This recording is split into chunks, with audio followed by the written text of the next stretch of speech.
में बहुत अवधारणा है कि जो अंडा है, कुछ लोग उसे शाकाहार मानते हैं, कुछ लोग मांसाहार मानते हैं। और इन सारी चीज़ों को जो हम सिनेमा जगत से भी बहुत प्रभावित होते हैं। प्रायः हर बच्चे ने उस गाने को सुना हुआ है, संडे हो या मंडे रोज खाओ अंडे। ये एक व्यक्ति के मस्तिष्क पर बचपन से ही जब इस प्रकार के गाने उनका एक प्रसिद्ध अभिनेता या उनका प्रिय अभिनेता लोगों को प्रेरित करेगा, तो उसका बच्चों के मन पे प्रभाव। और अंडे के शाकाहार या मांसाहार को लेकर के आप अपना विचार बताइए। ये जो आपने कहा संडे और मंडे वाली बात, तो उसको मैं अपने ढंग से कहता हूँ। संडे हो या मंडे, जो खाए अंडे उसके मारो डंडे। मैं इस तरह से अपनी बात कहता हूँ।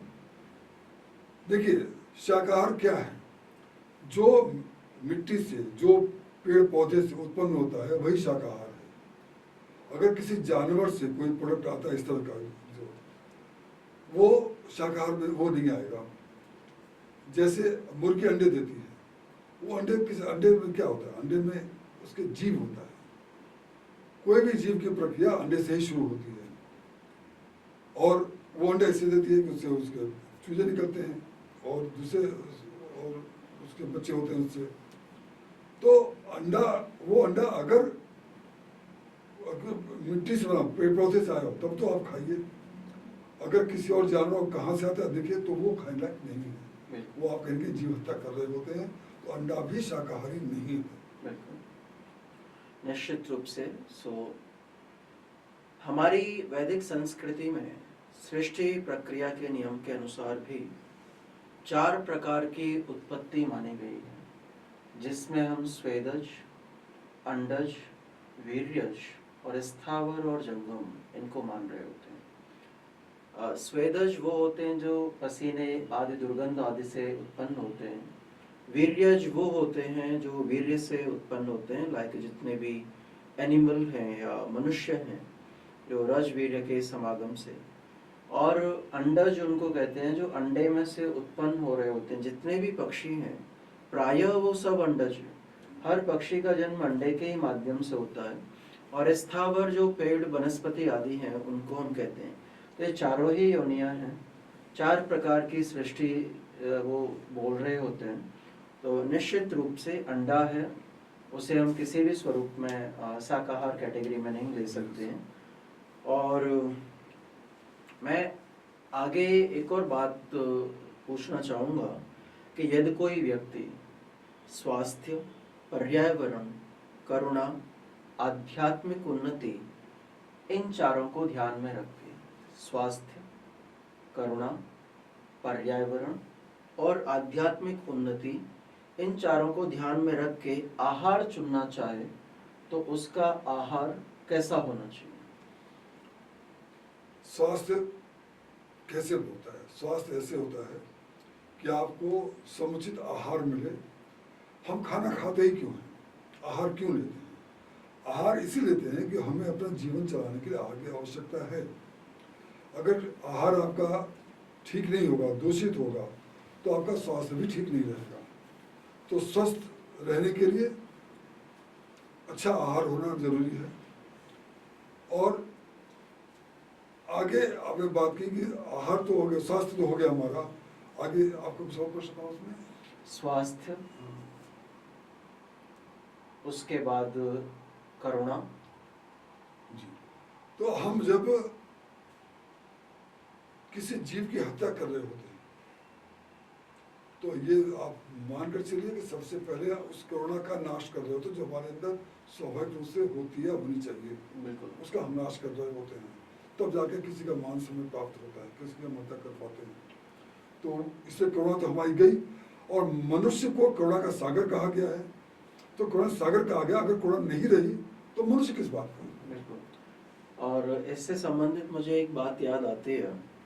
मैं नेपाल हिमालयन में था, तो 24 लोगों का टूर था, उनमें से मैं अकेला शाकाहारी था। तो जो मुख्य 2-3 व्यक्ति थे, उन्होंने जो वहाँ के शेफ थे, वो क्या है कि फ्रिज में कुछ रखा हुआ उनकी प्रक्रिया होती होगी, उसको पका के देते होंगे। उन्होंने कहा हमें ताजा खाना है। तो वो हाथ में पकड़ के लेके आ रहा था और उन्होंने उसको जीवित देखा और उसको देखने के बाद कहा अब मत बनाना हमारे लिए, क्योंकि हमने इसको जिंदा देख लिया है, अब हमसे खाया नहीं जाएगा। तो अगर जिस भोजन को हम ग्रहण कर रहे हैं, अगर उसकी प्रक्रिया किस प्रकार से उस प्राणी को दुख दे करके मेरे पेट तक जो भोजन पहुंच रहा है, अगर मैं उससे सच हृदय में एक मनुष्य के तौर पे देख लूं, तो निश्चित रूप से बहुत सारे लोग हैं जो उसे फिर पुनः जीवन चलाने के लिए या अपनी मसल्स बनाने के लिए या प्रोटीन का सोर्स मान के खाने वाले दोबारा शायद नहीं खा पाएंगे। तो निश्चित रूप से हमें जो करुणा का भाव है या आध्यात्मिक उन्नति का भाव है, वो मांसाहार छोड़ के ही प्राप्त हम कर सकते हैं। अंतिम में आपको मैं और ये जानना चाहूँगा कि आज के समय में फास्ट फूड, प्रोसेस्ड फूड, मांसाहार की ओर जो आकर्षण बढ़ भी रहा है,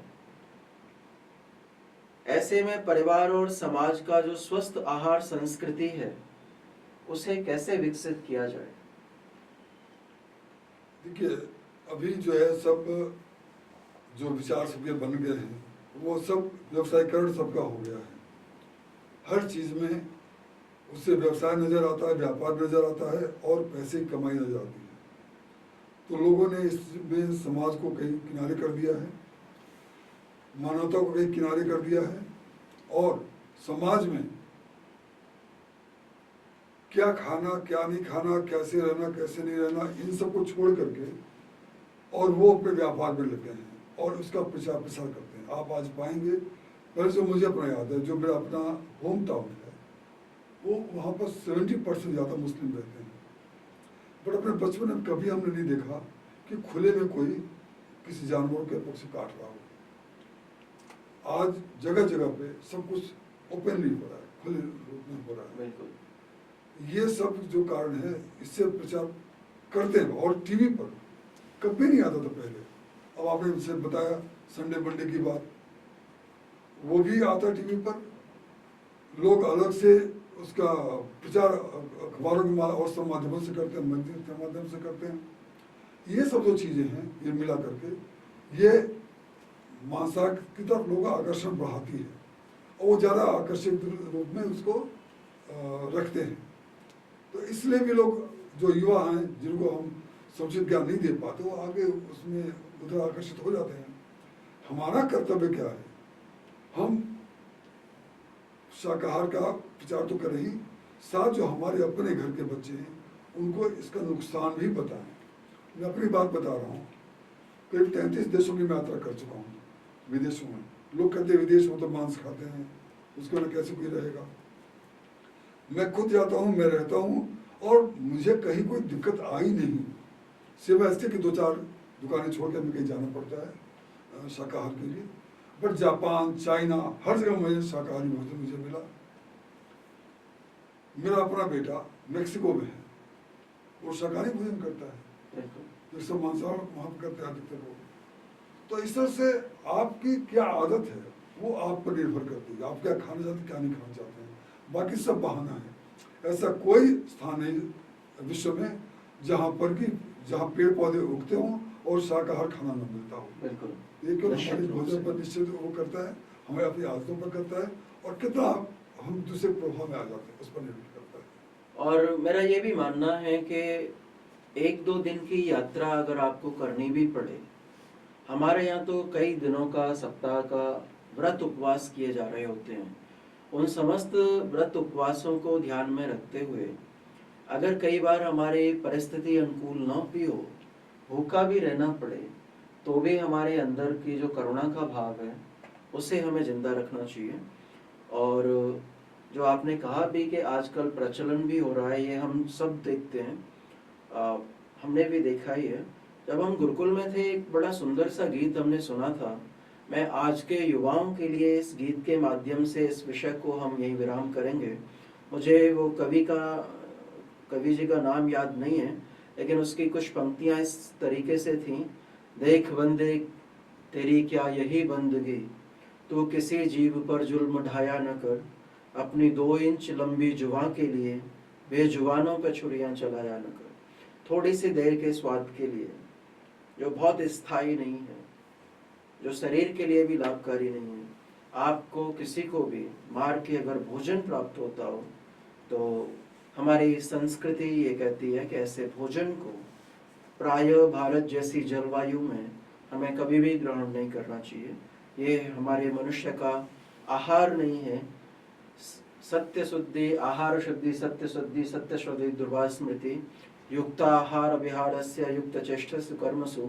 हमारी गीता से लेकर के उपनिषद तक, स्मृति ग्रंथ तक सब लोगों ने आहार की शुद्धता का ख्याल रखा है।